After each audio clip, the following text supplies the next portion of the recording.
Bonjour et bienvenue à tous. Aujourd'hui, sur la chaîne Esprit Commerce, j'essaie de vous donner quelques conseils qui vont vous permettre de mieux gérer votre relation avec le client qui peut parfois se montrer difficile.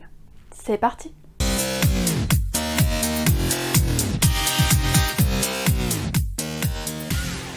Le commerce est un univers dans lequel vous allez rencontrer de multiples personnes tous les jours. Ces personnes ont leur vie perso, leur tracas perso, leur caractère, leur tempérament et leurs propres émotions. Par conséquent, vous allez être tôt ou tard confronté à un client difficile. Cela dit, vous avez la possibilité, grâce à votre communication, qu'elle soit verbale ou non verbale, de désamorcer la plupart des situations. Les clients difficiles ont très souvent besoin juste de vider leur sac. Dans un premier temps, écoutez-les, mais écoutez-les attentivement.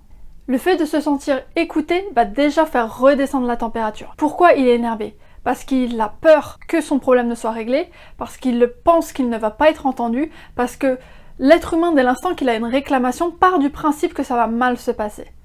Nous, on est là pour que ça se passe bien. Mais ça, lui, il ne l'a pas en tête. Et d'autant plus si c'est quelqu'un qui n'a jamais travaillé dans le commerce. Le client croit souvent que par le conflit, il obtiendra une meilleure réponse. À vous de lui montrer qu'il n'y a pas besoin de partir sur du conflit pour que le problème soit traité de manière juste, rapide et efficace. Écoutez-le, montrez-lui que vous êtes dans l'écoute active. Vous le regardez, vous êtes dans une posture ouverte, donc pas de bras croisés, pas de je me retourne à moitié et je vous écoute d'une oreille.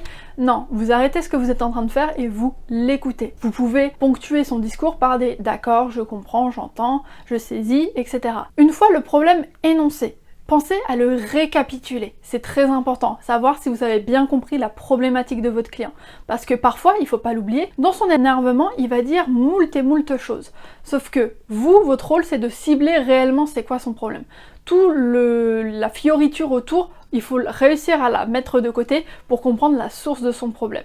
Par exemple, un client qui a un retard sur une livraison, il va vous parler du fait que ça pénalise sa famille, son engagement personnel, il devait avoir ci ou ça à faire avec, etc. Tout ça, vous l'oubliez, vous comprenez, faites preuve d'empathie, mais vous le mettez de côté parce que c'est pas ça qui va vous permettre de régler le problème. Vous, ce que vous entendez, c'est « Ok, j'ai un retard sur une commande. Maintenant, comment je fais pour soit lui donner les bonnes informations, soit faire accélérer la procédure pour qu'il ait son produit le plus rapidement possible. » Petite chose qui a son importance, que ce soit au téléphone ou en face à face, ne perdez pas votre sourire dès l'instant qu'il commence à vous énoncer son problème. Prenez un air sérieux, attention, il ne faut pas un sourire béat. Par ce sourire, vous montrez que en fait, son problème n'est pas si grave que ça, que vous allez pouvoir lui trouver une solution. Ce n'est pas dramatique. Sans parler du fait que le sourire est communicatif. De même, peu importe à quel point il est énervé, vous restez le plus calme possible. Si vous-même vous montez dans les tours, lui, par symétrie des attentions, donc par mimétisme, il va aussi monter dans les tours. Donc à vous de réussir à rester calme. Sujet d'ailleurs très important, ne dites jamais à un client de rester calme, ça va encore plus l'énerver. Vous pouvez très bien mettre pause à la discussion, lui demandant de retrouver ses esprits parce que dans l'échange qu'il est en train de vous donner, vous ne pourrez pas construire quelque chose d'efficace, d'avoir un échange constructif. Ça vous pouvez dans les cas un peu extrêmes, mais ne lui dites pas de se calmer parce que ça, pour le faire monter dans les tours, il n'y a rien de pire. Maintenant que vous savez quel est le problème, l'idée, ça va être de le résoudre. Attention, ici on n'est pas dans une vidéo où tout est beau, tout est rose, monde des bisounours, pas du tout. Je vais pas vous dire, ok, vous lui expliquez gentiment la solution, il va l'accepter, et voilà, fin de l'histoire. Ça se passe de temps en temps, et heureusement. Maintenant, il faut être conscient que dans la plupart des cas, et c'est pourquoi les situations s'escaladent, c'est que soit la solution ne convient pas au client, soit il n'y a pas de solution, ça peut arriver, soit X ou Y autre sujet. Donc, première étape, effectivement, ça va être d'énoncer la procédure. Vous avez, je sais pas, un retour SAV, vous reprenez la procédure, etc. Le client ne voudra pas coller à la procédure parce que très souvent, elles sont soit pas assez rapides pour lui, soit il a un besoin fondamental du produit, etc. Donc, il va falloir trouver une solution. Parfois, juste donner l'information, ça suffit. Par exemple, un délai de livraison qui est en retard, je vois que votre produit était censé arriver à telle date, à ce jour il n'est pas encore arrivé, le fournisseur nous prévient d'un léger retard, donc donnez-lui l'information, il n'y a pas de souci, on est tous humains, on a le droit de faire des erreurs et ça le client il le comprendra. N'hésitez pas aussi à vous en excuser. Si c'est effectivement un tort qui nous est dû, nous, en tant que représentants de notre enseigne, n'hésitez pas à dire « Excusez-nous monsieur, effectivement nous avons un retard dans le traitement de votre commande ». Après, énoncez-lui toujours les possibilités. Moi personnellement, ce que je vous recommande de faire, c'est toujours proposer une alternative. Ça donne l'impression au client d'avoir le choix entre différentes possibilités, alors que les différentes possibilités que vous lui proposez vous conviennent toutes à vous. Donc vous avez le cas où vous lui demandez de patienter encore en lui donnant le délai minimum à attendre, cas où effectivement vous n'avez pas de données sur son dossier, parce que ça arrive également. Donc dans ce cas, vous prenez bien ses coordonnées et vous le rappelez à la date que vous avez dit que vous le rappelez pour lui donner un point à date sur son dossier, même si vous n'avez pas d'infos. Ça, encore une fois, ça arrive. Moi, il m'est arrivé d'appeler des clients en disant voilà, je vous avais dit que je vous appellerai aujourd'hui, malheureusement le fournisseur n'est toujours pas revenu vers moi, je n'ai pas plus d'informations à vous communiquer à ce jour, mais vous inquiétez pas, on est toujours sur votre dossier. Ça va le rassurer, ça va lui permettre de patienter un petit peu plus longtemps. Après, vous allez avoir le client qui va vous demander un geste commercial. Là, vous lui expliquez écoutez, moi monsieur, je suis là pour vous trouver une solution. Maintenant, tout ce qui est d'ordre financier, je n'aurai pas la main dessus. Et c'est là que votre responsable, normalement, est censé prendre le relais.